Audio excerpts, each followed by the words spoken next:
Good morning. This is Horizon's Middle East and Africa, our top stories this morning. Lisa Cook sues to block President Trump's attempt to fire her over alleged mortgage fraud. His fight with the Fed risks damaging the institution and the world economy, which will be hard to undo.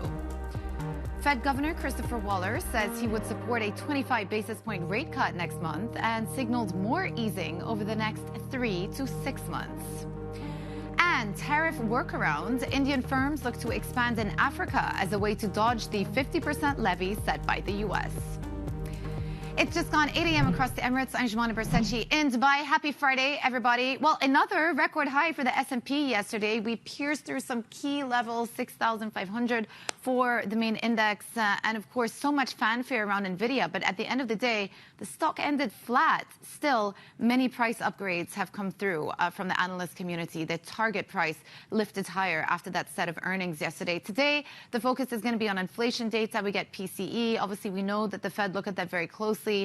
Any surprise uptick in inflation obviously would not be helpful for the rate cutting narrative. But as of now, we have a cut pretty much priced in for September and almost 2 rate cuts priced in by the end of this year. So this is the picture this morning. S&P futures not doing that much, down about 8 basis points, drifting lower. NASDAQ also down about 0.2%. 10-year yields also have moved lower the last couple of sessions. We're sitting at 4.21. Some curve flattening has come through. Remember, we were talking about the curve steepening trend. Over the last few days, 2s10s in the U.S. has actually flattened by 5 basis points. So moving against that recent steepening trend as of late. And then Brent, also keep an eye out on that. We are slipping a little bit this morning, down 0.6%. Oil is on track for a monthly loss once again. And of course, we're down about 10% year to date. Switching over, it's not just oil that's tracking negative for the month. We also have the dollar. So look, remember at the end of July, we looked back and said for all of 2025, it's been a theme of dollar negativity, with the exception of July, where you saw a bit of money come back into the greenback again. Well, that reversed once again in August. And I guess you could attribute it to so many different factors. This theme of U.S. exceptionalism fading somehow when it comes to perceptions of the USD, the attacks on the Fed independence, concerns about the fiscal outlook, and of course, the rate cutting outlook, all of that influencing investors' perception of the USD. So a weak month for the dollar. Okay, let's move on and check in on how markets in Asia are faring today, though. Yvonne Mann is in Hong Kong. Yvonne, run us through the latest. I know you've got some big earnings on tap today.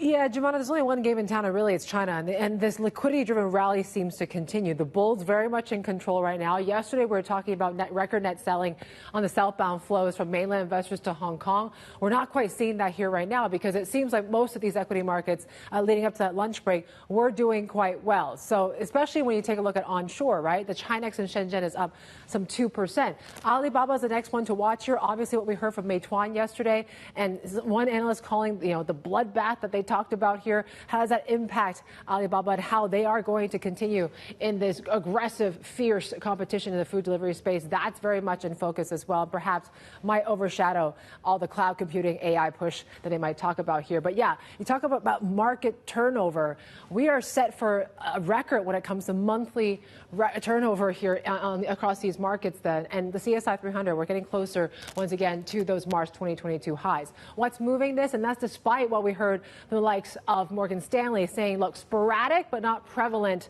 signs of overheating just yet. And Capricorn, of course, this is the chip designer, largely seen as maybe a good contender here to NVIDIA in China.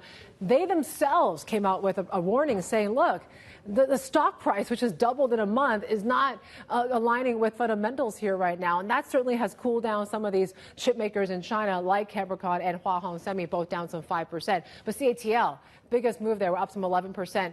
Earnings are definitely rewarding those that actually do well and punishing those that do badly. CATL was more about a supplier that did well, surging 11% for the stock. SJM, the casino operator, delivering a miss there. And there you go. Stock's down some 13%.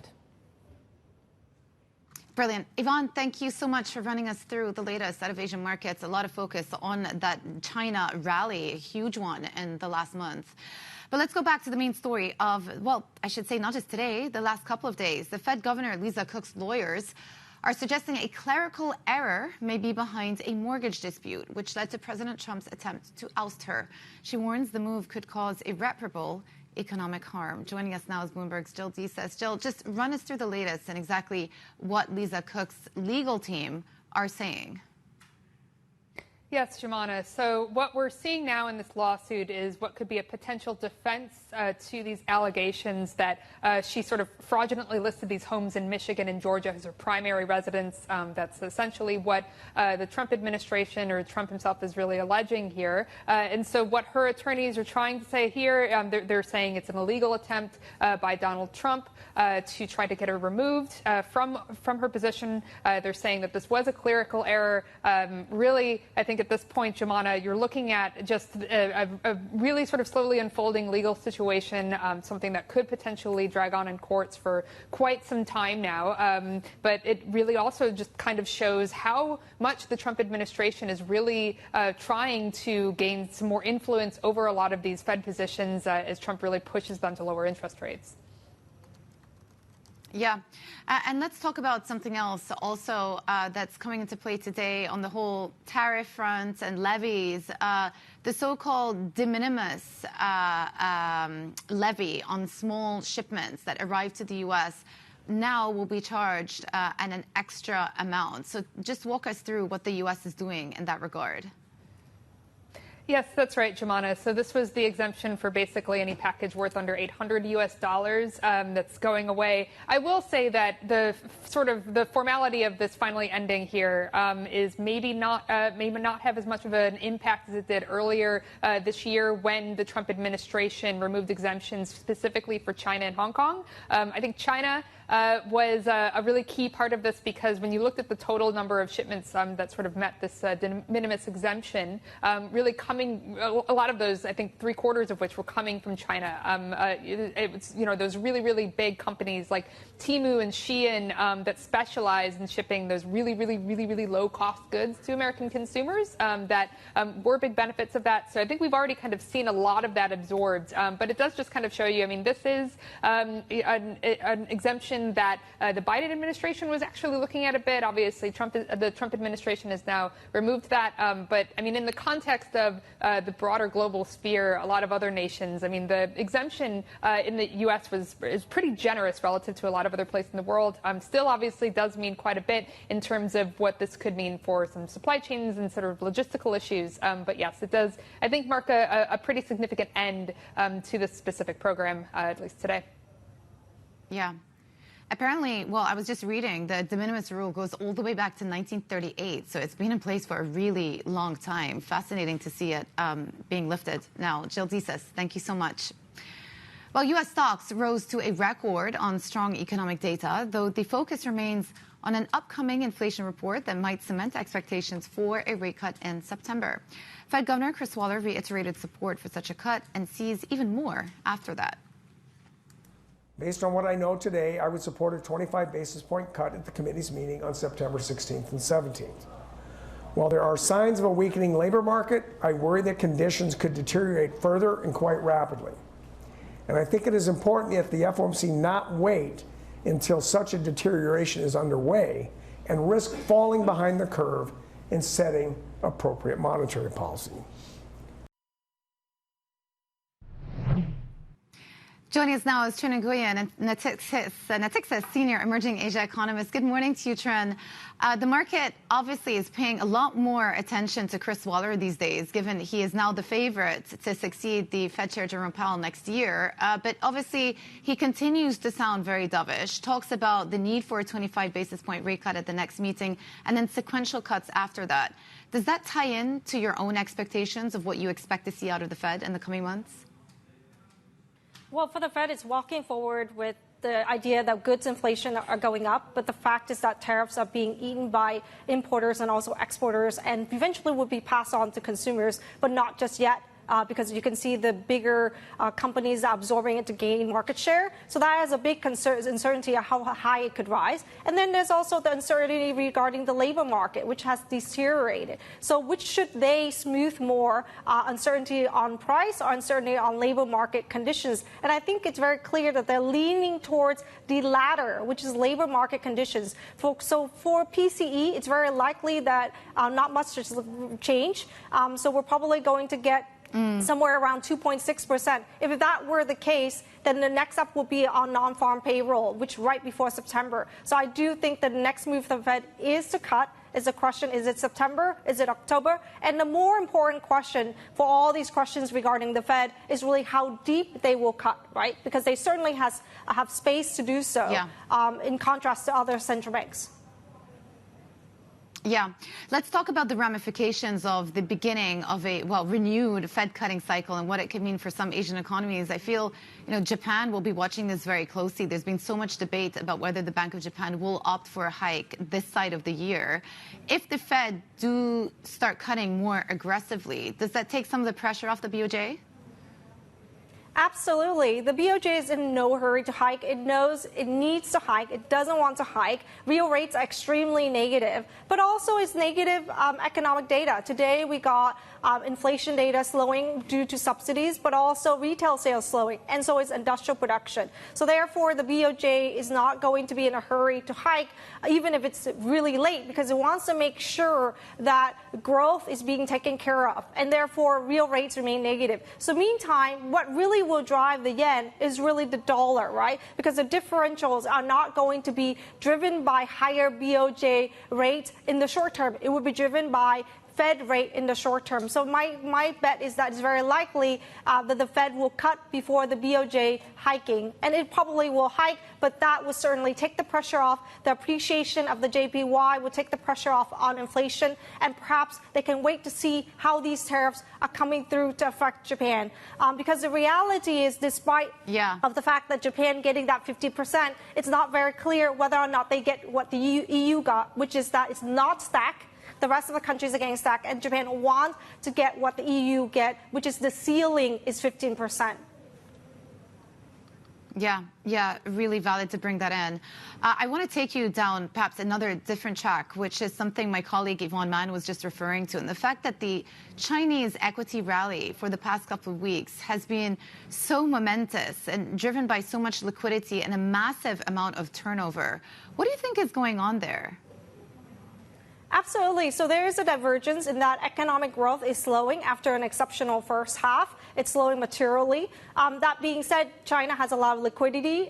Bank deposits have been cut. So therefore, you have the flow from bank deposits into equity. The question is that, can this be sustained? Of course, they can continue to invest into equities, but if earnings continue to disappoint, and earnings would if there isn't going to be a reflationary trade by the Chinese government. They have turned very supportive on the fiscal side and also monetary side, but there's still a lot more room to do. So the eyes are on what they're going to do on the real estate sector and so on and so forth, so the expectations are quite high. So the sustainability of this rally is contingent on what the households are going to do with this excess liquidity that they have. Will they continue to support the equity market or the bond market? Yeah, Trinh, let me ask you a question also about the currency, because the yuan has also been appreciating. Is that a coincidence, or is that intentional, do you think, by the authorities? Again, what is the objective of allowing the currency to appreciate at this point? Certainly, China wants to export its deflation because there is deflation. But at the same time, I understand that there's a limit to that growth, right? There is a lot of pushback against China across the world, not just the U.S., the EU, Latin America, Mexico, for example, recently imposed a lot of duties. So the road for China to reflate its economy, which has traditionally been to export that abroad, is to now to look inward. And I think the question is how much will it lean inward? But the appreciation of the yuan clearly signals that it's leaning increasingly inward, and that's a very positive sign for the domestic market. And hopefully we'll also see other policy steps that will help reflate ailing sectors at the moment. Yeah, it makes a lot of sense, especially given how resilient their exports have actually been. They can afford for the yuan to appreciate a bit. Trinh, always good to talk to you. Thanks so much for coming on. Trinh Nguyen, Natixis Senior Emerging Asia Economist. Now, up next, we look ahead to a major huddle of China's closest allies in a mission to rival the U.S.-led world order. This is Bloomberg.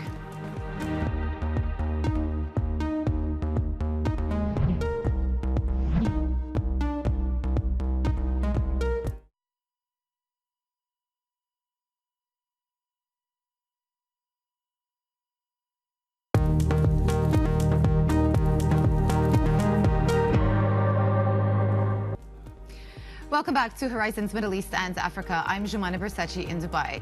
Chinese President Xi Jinping's closest international allies, including the leaders of Russia and India, are gathering in Tianjin this weekend for China's biggest diplomatic event of the year.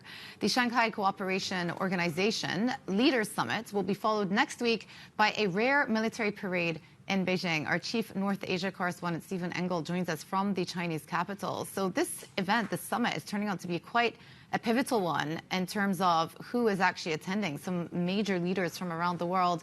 Yesterday, our colleagues broke the story that actually President Xi had reached out to Prime Minister Narendra Modi from India, sent him a letter early on around the tariffs to perhaps ease some of the tensions between the two countries. It's a big deal that Modi is actually going to Shanghai this weekend, isn't it?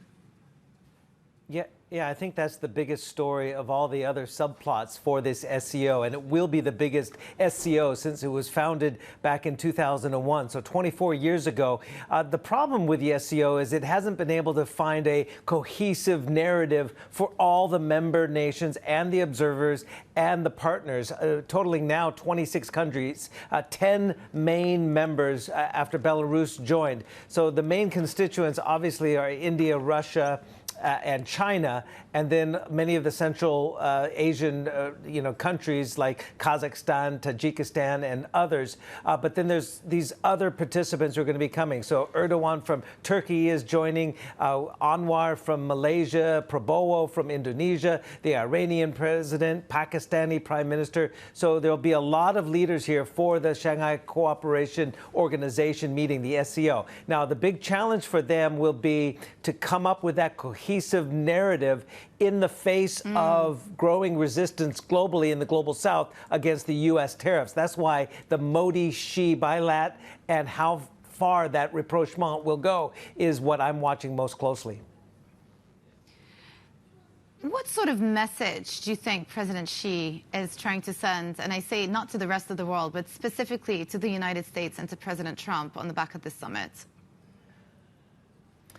Well, I think that there's a growing cohesive voice of other nations, whether it's the global south, the BRIC nations, and of course the allies that China has formed with the likes of Russia. Also, if you extrapolate this onto the parade, Kim Jong-un from North Korea will also be here in Beijing next week, that there is a growing block of very valid concerns. Keep in mind, the SCO, not only does it contain about half the world's population with India and China, it has 25% of the oil resources, 50% of the gas reserves, 35% of coal, 50% of uranium. That's why we're going to be really looking at any kind of the oil deal or energy deals that are signed on the sidelines of the SCO, particularly the hot button issue of Indian purchases of Russian crude. But also, will China buy more gas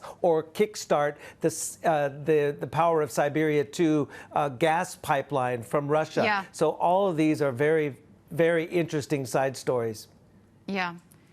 Yeah, and let's not forget the Iranian president is also there as well. Let's not forget about the Iranian oil and crude that China also buys. Steve Engel, thank you so much. Great reporting. Now, German Chancellor Friedrich Merz says a meeting between Ukrainian President Volodymyr Zelensky and Russia's Vladimir Putin is unlikely to materialize, even though it was touted earlier by U.S. President Donald Trump. Russia unleashed a new wave of drone and missile strikes on Kyiv yesterday, killing 21 people. The attack comes in defiance of U.S. calls for an end to the fighting. Following the attacks, Ukraine called for a meeting of the UN Security Council, which is set to take place Friday afternoon in New York. And coming up, squeezed by high U.S. tariffs, Indian exporters are shifting production to Africa to dodge a 50% duty. Details next. This is Bloomberg.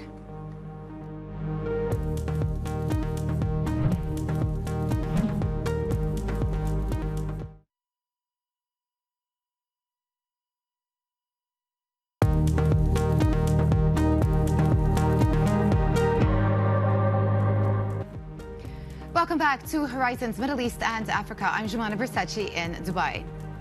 Indian companies are scrambling to offset the pain from steep new U.S. tariffs. Exporters are racing to Africa in search of a tariff haven after Washington slapped a 50% duty on some Indian goods earlier this week. Now, for more, Bloomberg's Ndiro Ganga joins us now from Kigali, Rwanda. Ndiro, yesterday we were talking about China seeing the opportunity and sizing up the opportunity in the African continent. Now, India as well, looking for new markets. Absolutely, Jumana. And you just mentioned in the intro, 50% tariff is very stiff. It's too much of an excruciating loss to absorb on the Indian businesses side. But also, it's too high of a margin to impose on prices. It will hurt the end consumers and demand is going to tank. As a result, Indian companies are looking for alternative markets where they can produce their goods in an affordable way and they can make it to the U.S. markets with tariffs not necessarily adding a huge chunk to the price. So eating up their margins. And that's why we're seeing them looking to Africa. And most importantly, U.S. is one of their important export markets. In 2023, exports of textile, jewelry, and diamond, $20 billion.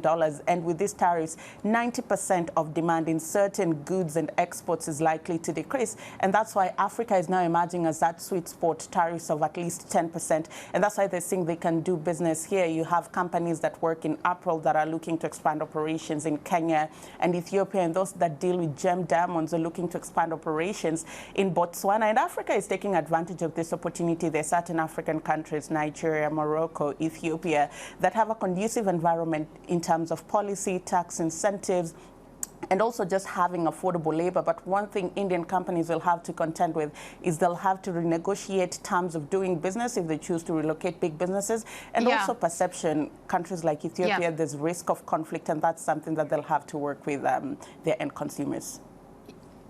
Yeah, so obviously it varies country by country. But as we speak, there was an India-Africa trade conference taking place this week. What were some of the takeaways?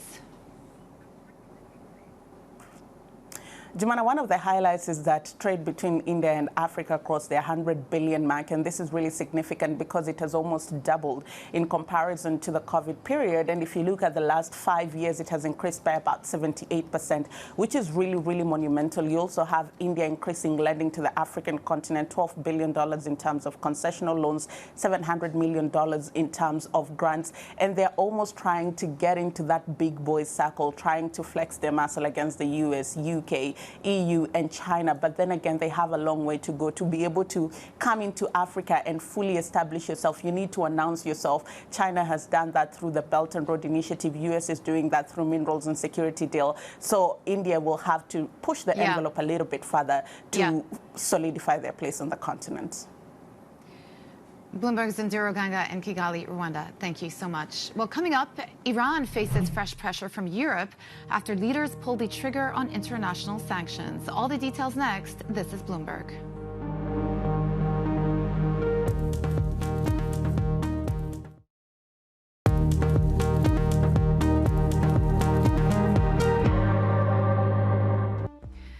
Good morning. This is Horizon's Middle East and Africa. Our top stories this morning.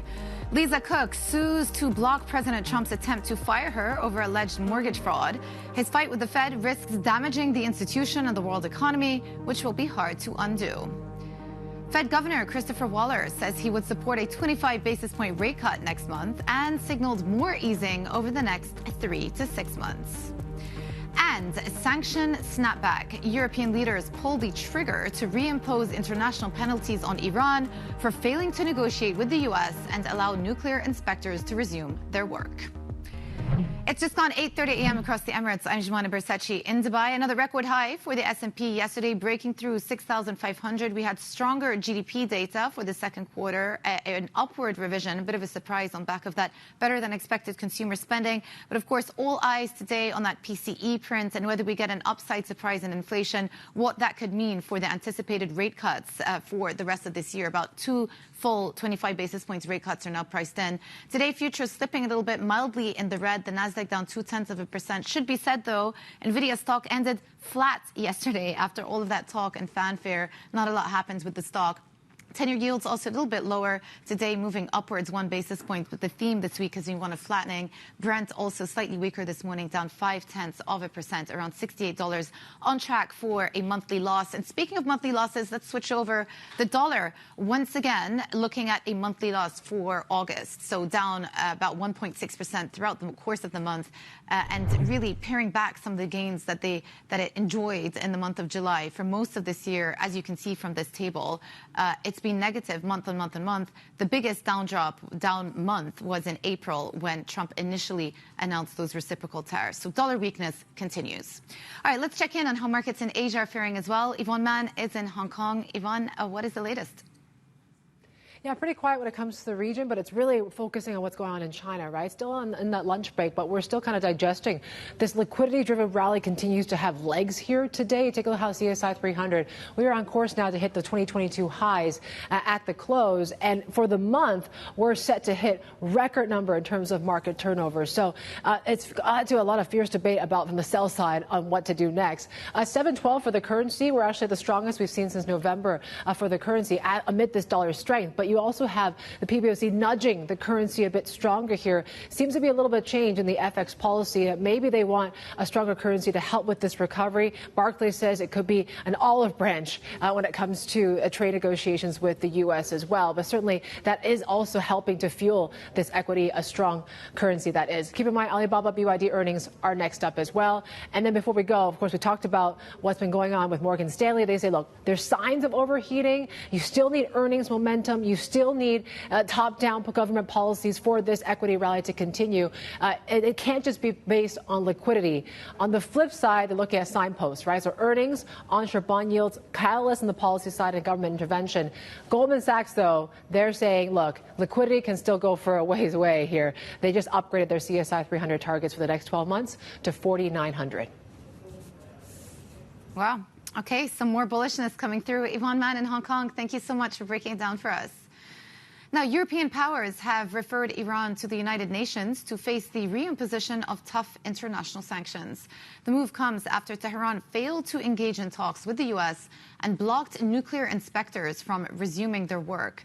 The so-called E3 nations, the UK, Germany, and France, have triggered a 30-day snapback process that could restore sanctions originally lifted under the 2015 nuclear deal. The U.S. said it welcomes Europe's plan, while Iran's Foreign Minister Abbas Araghchi criticized the move as, quote, unjustified and illegal. Joining us now to break down the implications is Aniseh Bassiri Tabrizi, Senior Analyst at Control Risk. Good to have you on with us today. So the news out of E3, the group of the European nations, they're looking to trigger the snapback clause over the next 30 days and potentially restore the sanctions that go as far back as 2015. How significant is this to your mind? Well, first of all, thanks for having me, Jumana. I think it's quite significant. We have been talking about the risk of a snapback being triggered for quite a while, and now we are 30 days, 29 in fact, away from that actually happening. I think the implication is not so much on the economic side for Iran, because the UN sanctions have less of an impact notoriously on Iran's economic and energy sector than, say, the unilateral one, particularly the US ones. Excuse me. But in general, I think what we are seeing is a further escalation between the two sides. We have seen Iran tabling already a bill in the parliament, the Majlis, for withdrawing from the Non-Proliferation Treaty. And that obviously would be very significant and also concerning for the international community. It would be a first since North Korea took such a move. And it would mean that obviously oversight, monitoring, understanding of what is going on the nuclear side in Iran would be completely jeopardized. It would also obviously increase tensions between the two sides with a potential risk of confrontation. So we are really in an escalatory mode, and despite the E3 saying that this is a move which doesn't necessarily close the window for diplomacy, and they're seeking to reach a solution in the next 30 days, that seems hard to see at the moment. So here's the thing. After the Iran-Israel war, and I know that the market attention has sort of moved on away from that, The perception was that the Iranian regime was on the defense and that they would have to somehow accept some of the concessions, the more onerous concessions that the U.S. would be asking for should they resume nuclear discussions. Now, there's been a stalling of nuclear discussions with the United States, but the fact is they're still being very defiant, even with the Europeans as well. What does this bode for the future of any success at the U.S. and Iran agreeing and getting a nuclear deal across the line? Or does this just remove the possibility now? Well, it's an excellent question. I think at the moment, Iran has been engaging in some discussion with the E3, but as you said, it doesn't seem willing to cave in, if you wish, to the requests that are being made. There are some concessions that have been agreed to when it comes to some of the IAEA oversight on some of the facilities, but the demands which the E3 have been asking and putting on the table are far from what Iran looks like able and willing to agree. So at the moment, it doesn't look like we are seeing an Iran that is defiant and on its knees. And in fact, we are seeing an Iran that precisely because of the war, precisely because it was engaged in a negotiation process with both the United States and the E3 when the war happened. And even during the war, they had a meeting with the E3 while the war was happening. And they saw that as a de-escalation opportunity. And the day after the US conducted strikes against the nuclear facility, I think there is so much mistrust on the other side, so much, I would say, unwillingness to see any engagement as faithful and in good faith from the Iranian side, that they're willing to go to the other extreme. For now 22 years, we have been talking about the nuclear issue, and they never talked about submitting a bill to the Majlis for withdrawing from the NPT. They always wanted to remain a member of the NPT, and here we are now. Seeing the possibility of actually seeing Iran withdrawing from the Non-Proliferation Treaty, which obviously, would be quite concerning and a first in 22 years since the crisis first started. So given how defiant Iranian leadership is right now, what are the knock-on effects for other Iranian proxies, allies around the region? Major announcement in Lebanon a couple of weeks ago, the government is looking to disarm Hezbollah. Hezbollah themselves are fighting back and saying that they're not ready to fully disarm unless Israel withdraws from the southern part of the country. To what extent do you think what happens in Lebanon and the evolution with the disarmament is linked to what is happening back home domestically with Iran and with the nuclear portfolio and these European leaders and the US right now? So I think they are quite interlinked. I think the response to this snapback and the mechanism will be mainly compartmentalized into the nuclear realm. But I think Iran's foreign policy behavior is connected. So we will see this continued resilience and support for the proxies. We have not seen a shift in Iran's stance after the war. Yes, the proxies have been weakened, and we have seen, some of them severely hampered in their ability to actually take any action in support of Iran. But at the same time, Iran is continuing to supporting them, and in fact is doubling down on those that remain strong enough to be able to play a deterrent role. So, for instance, we are seeing the Houthis still, playing a significant role in their strikes against Israel. We are likely to see a resumption of the Iran-backed proxies in Iraq, especially given also the now announced withdrawal of the U.S. troops from Baghdad to the Kurdistan region. There are elections there. Yeah. There is going to be, I think, from the Iranian side, a doubling down of its influence on those pockets of proxies and allies that remained strong enough for them to play a deterrent role vis-a-vis the United States and Israel. Yeah, really notable. Aniseh Bassiri Tabrizi, Senior Analyst at Control Risk, thank you for breaking it down for us, and certainly something in the region we need to keep an eye out on. Now, Egypt's central bank has cut interest rates by 200 basis points, reducing the benchmark deposit rate to 22%. Policymakers say Thursday's cut aligns with maintaining a conducive monetary policy stance, aiming to anchor inflation expectations and sustaining the disinflation path. Consumer price growth slowed last month to 13.9%. That is less than half of its September 2023 peak. A rate cut was expected, but 200 basis points was more than what was priced in. Now, coming up, we'll speak to the CEO of Saudi-owned commercial aircraft leasing company Avilease. We'll get you the latest on their order book picture. This is Bloomberg.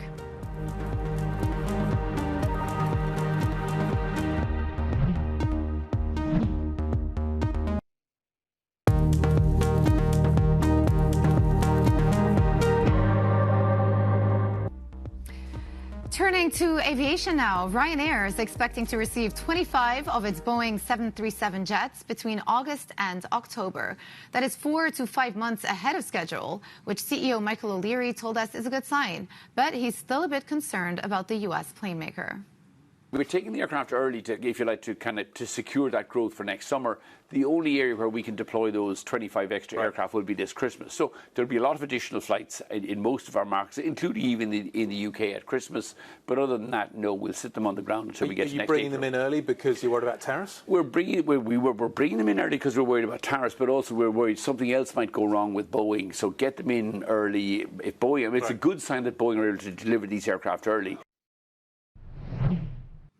Well, another firm that's made 737 jet orders is Avilease, an aircraft lessor headquartered in Saudi Arabia and wholly owned by the sovereign wealth fund, the PIF. The firm put in its first direct order for 30 Boeing planes this year. I'm pleased to say that the CEO of Avilease, Ted O'Byrne, joins us right now. Really good to have you with us.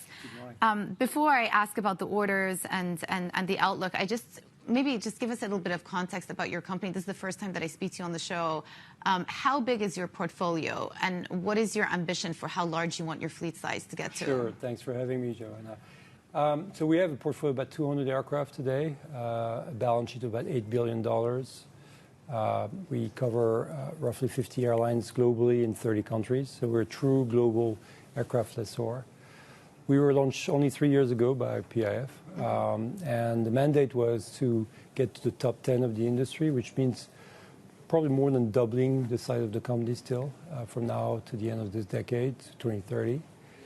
But also help solidify and expand and finance the local aviation ecosystem. Yeah. So we're really involved both on growing our company on one end, and I call that my night job, helping the ecosystem grow in Saudi Arabia. And given your ambitions to be one of the largest around the world, who are the customers that you're looking to target in a very competitive environment, global environment? So today, our largest portion of our portfolio is actually in the KSA. Obviously, we have 20% of our aircraft booked there. But we're looking to expand that. So we have aircraft anywhere from the US to Asia, India, so anywhere in the world. Diversification is key in our business in risk management. Yeah. Okay. Let's talk about the orders. You recently purchased the A321s, also the Boeing 737s. Do you plan to buy more aircraft? So we have now an order book of 105 aircraft. That's very significant for us. It's the last prong of our investment approach and strategy. It's also significant for the kingdom. The actual core of that order was the A350 freighter order. Yeah. And we really designed that order with the local airlines to understand their needs, the sort of aircraft platform they wanted. And so working with the ecosystem, again, was very key, frankly, to get quite attractive terms from the OEMs. Yeah, but as I understand, those freighter orders, the planes aren't going to be delivered until 2027. When are you expecting delivery? Yeah, so it's actually early next decade. If you still look early at next decade. Yeah. What does that mean? 2030 and onwards. Okay. You know, the OEMs still have a huge backlog, right? So if you think about what's happening on the OEM front, I saw earlier Boeing is delivering earlier deliveries to Ryanair, but they're still delivering less aircraft than in 2018, right? So the ramp up in supply in the next few years is actually quite impressive. They're looking to double production between now and 2030, right? So we still have to wait 5-6 years. When do you think you'll get your 737s? 2030 and onwards. Even the 737s as well? Okay, yeah, so you're not going to expect delivery of any of these orders until the beginning of the next decade? No, I think that's pretty normal in our industry at this stage, right? So there's a huge supply chain backlog that needs to be work through. The good thing is that we don't see any technology change for either on the narrow body or on the wide body side. So it's still a really good place to be in to have real estate. Okay, that's notable on the delivery timeline. In terms of how you're thinking of growing and expanding, you recently acquired, well, not that's recently, but you acquired Standard Chartered's leasing business. Is that how you're looking to acquire growth? Is it growth by acquisition, or are you looking for more organic growth? Yeah, so the first step for us was to obtain a rating. So let me just give you some context. So the idea was to build a global at-scale leasing company, and we believe that value resides in the top 10 of the industry. So we want to get to about 20 billion balance sheet. That's the number we have in mind.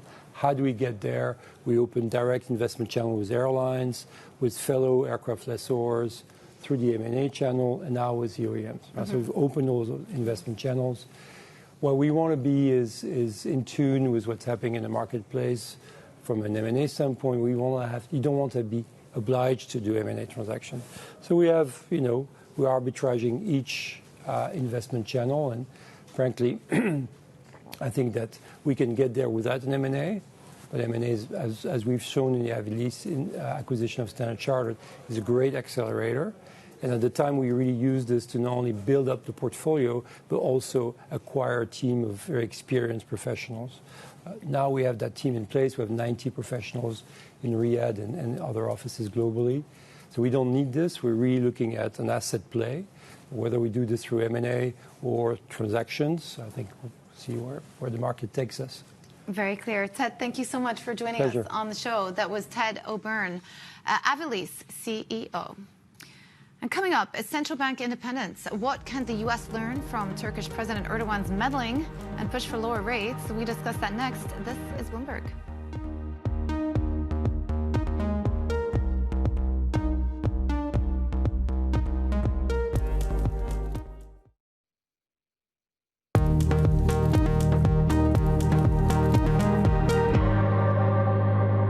It's definitely worse for the institution if the president can fire a member of the board at will, or based solely on an allegation that's unproven, undemonstrated. I think in that situation, there really is no independence of the Federal Reserve and its ability to act, and that's got to set markets, make markets uneasy. That was Scott Alvarez, a former general counsel at the Federal Reserve Board.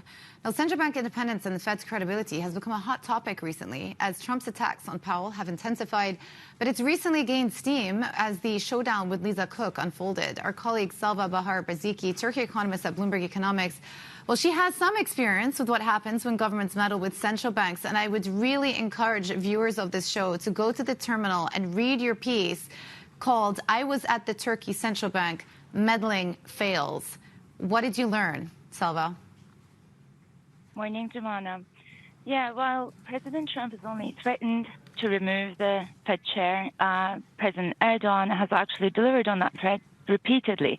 So when I was at the central bank here in Turkey, I worked and I served under 5 different governors in just 7 years.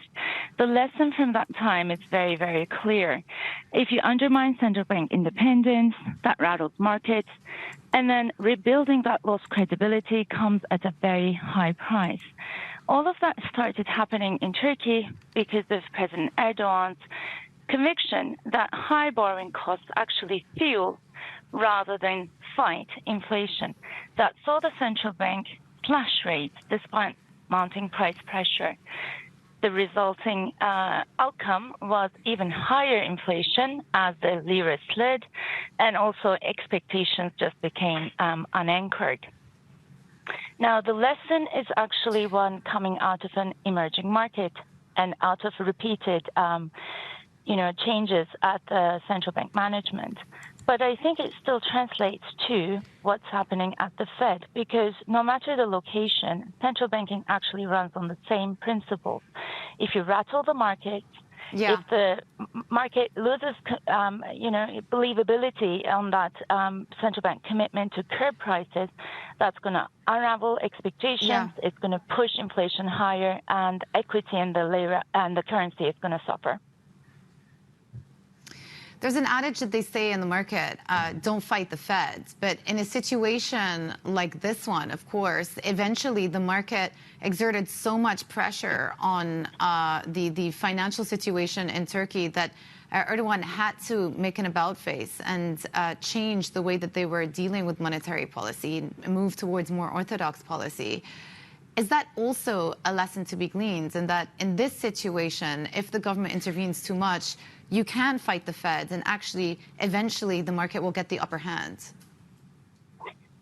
You can only avoid the consequences of bad policy for so long. It does catch up to you. And in this case, what the current Minister of Finance called irrational policies have really called for a change in both the management and also an 180 on the policies that we saw. So to fix the problem of low interest rates and very high inflation, the Turkish central bank had to do 4,150 basis points of lift, lifting the policy rate to 50%, and it has remained very high since then, even though the central bank has started easing.